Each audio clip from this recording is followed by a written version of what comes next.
Pel futur del nostre país, Badalona és una ciutat especialment important i especialment interessant.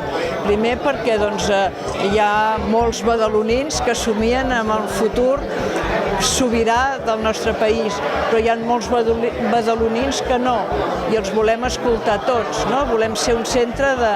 Aquí es faran converses, es faran trobades, es faran taules rodones, debats, i aquí a Badalona és un punt especialment divers del nostre país.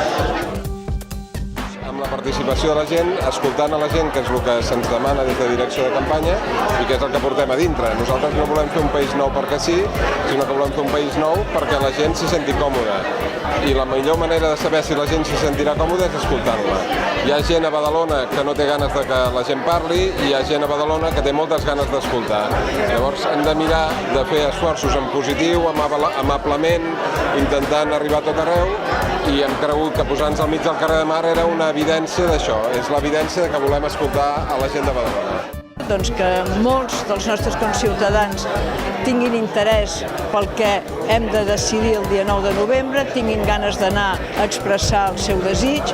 Nosaltres volem que el desig de molts sigui de dir que sí, però respectem moltíssim els que tenen el desig de dir que no. Els demòcrates n'hi ha que pensen d'una manera, n'hi ha que pensen d'una altra, però el que tenim en comú és que volem fer servir les urnes per explicar el que pensem.